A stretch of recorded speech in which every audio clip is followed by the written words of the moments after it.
Okay, so my name's David, David Books and Comics, and I thought today I'd present to you some more of the Red Sonja collection and give you some more detailed background about how the character came to be. So we know that Red Sonja is a character created by Robert E. Howard, based on and that Roy Thomas took the character and brought her into the Conan the Barbarian continuity back in the 1970s. Now, Red Sonja was a entirely different character when she first appeared. She was Red Sonja of Rogatine, and she was an assistant to a German knight named von Kalmbach, who appeared in a 16th century short story in one of Robert E. Howard's many short stories that he published for different magazines, including Weird Tales. This one was called The Shadow of the Vulture, and it featured a German knight named von Kalmbach. Now, von Kalmbach was, uh, like I said, a 16th century character, and the Red Sonja was called Red Sonya of Rogatine.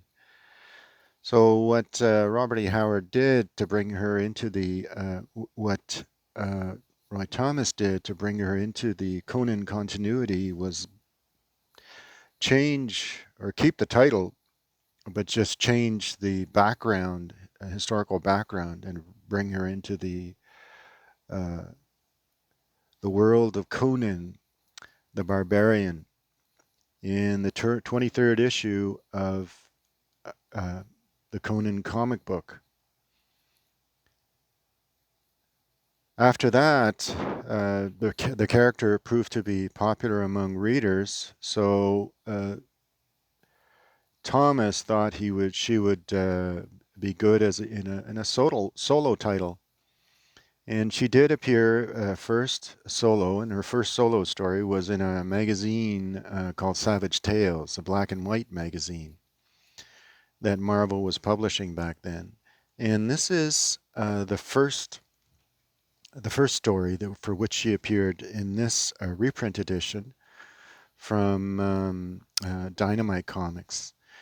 And the story was beautifully drawn by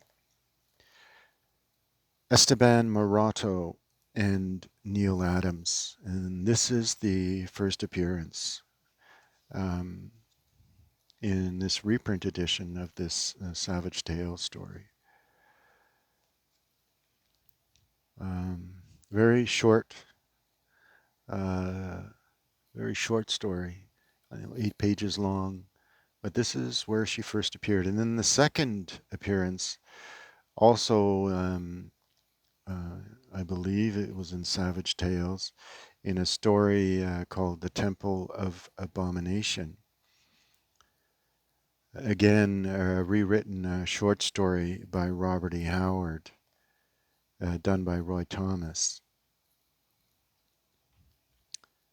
And it featured art by Dick Giordano. And I'll show you some of the original comic books.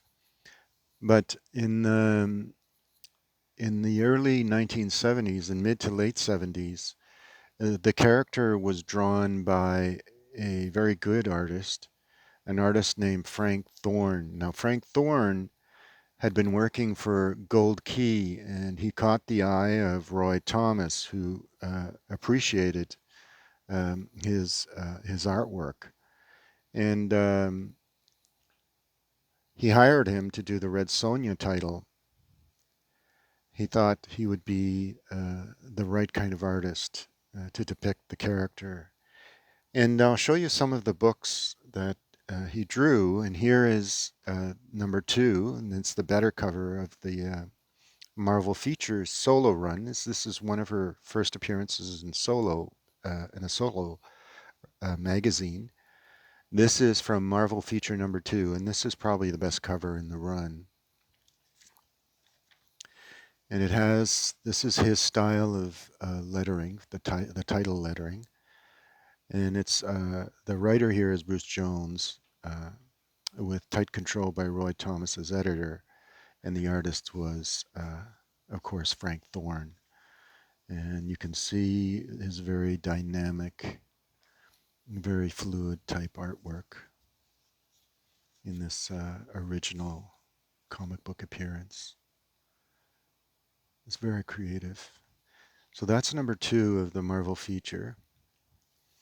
And this is probably another one of his beautiful covers. This one is also a Frank Thorne cover, and you can tell it has some of the inking work of John Buscema. Another beautiful book cover. Eyes of Gorgon, and again, that's Frank Thorne's lettering.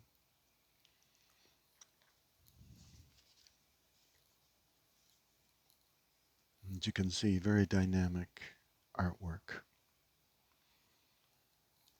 And here, these are the other issues. So there's number 3 of Marvel Features. Frank Thorne cover. Number 6. Nice Frank Thorne. And here's number 7. And this is in her own title. Number 7 of her own title.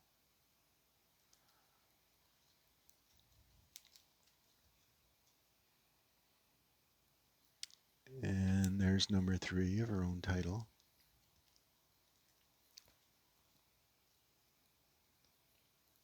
Number 5. Frank Thorne cover.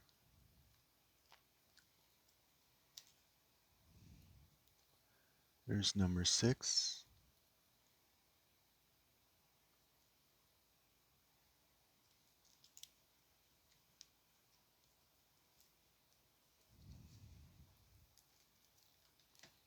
There's number 7.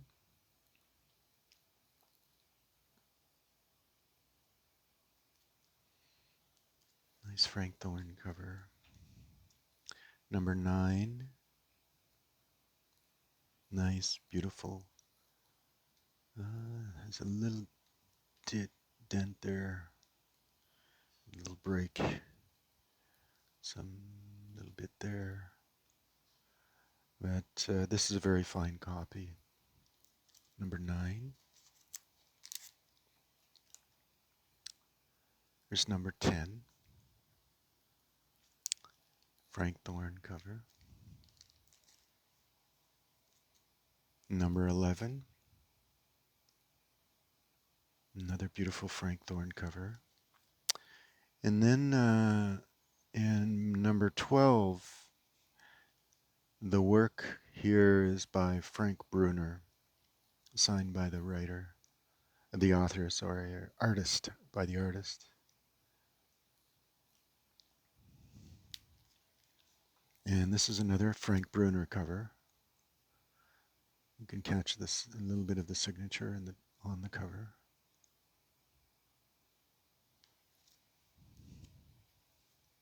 And here's another one. This is number 14.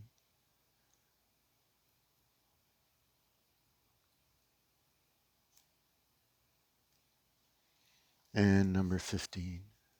And that's currently the extent of the issues that I have of Red Sonja. There's also, like I said, if you want to read the continuity, this is the issues to have, is these nice, beautiful, tightly bound Dynamite comic editions. Here we have the first 3 volumes of her first adventures.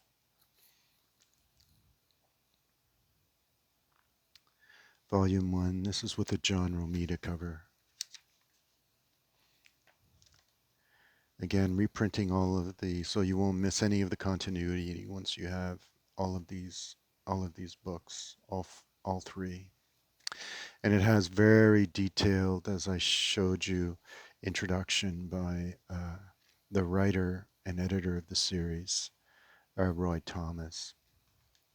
Gives you all the background.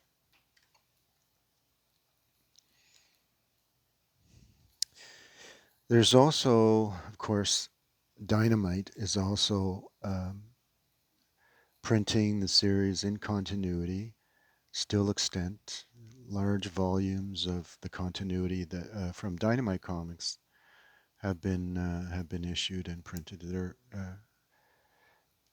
featuring great artists and great storytellers. So the series, as they say, continues.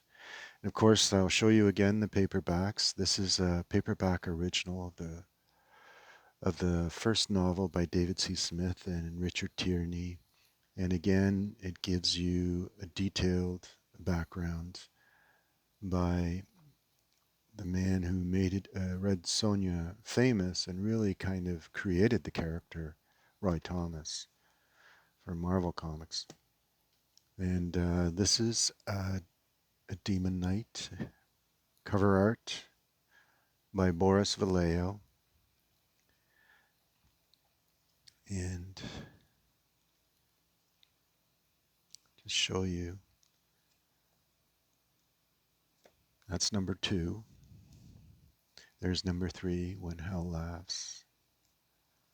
Again, nice, tight, clean copy. First edition, paperback original.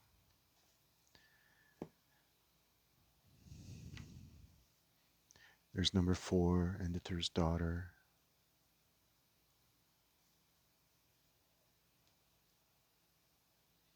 Nice, clean copy. Paperback original.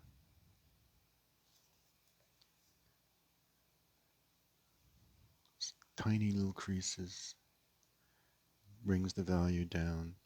And these books were reprinted. This is creases here on the top cover. These books were reprinted and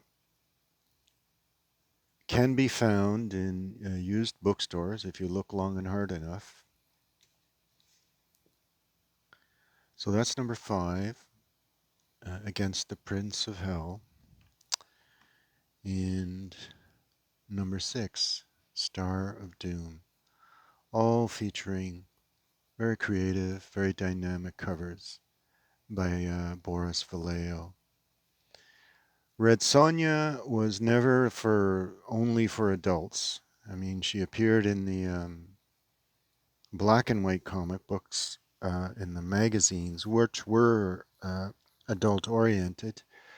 But in the mainstream comic books, she pretty much is for all tastes. In the books, it's the same. There's no very little adult scenes. There are the traditional tropes of sword play and sword violence and so on that you'd expect to see in Conan fantasy and in sword and sorcery fantasy and so on. But the adult scenes are not prevalent. As for Red Sonja is, as in the comic books, straight adventure with themes of horror and all the traditional tropes you'd expect to find in sword and sorcery fiction. Red Sonja has a lot of imitators, and I've shown quite a few of them. One being Jala, the Amazon warrior, as written by Sharon Green, and the other one being Raven, that first appeared in Great Britain, written by Robert Holdstock and Angus Wells. So I hope you enjoyed this look, the second look at Red Sonja. from her initial appearance in the comic books. So if you did, please remember to like, uh, if possible, subscribe, and comment if you want to either know more, a little bit more about Red Sonja, and or add to the information that I gave. Again, so thanks again, and bye for now.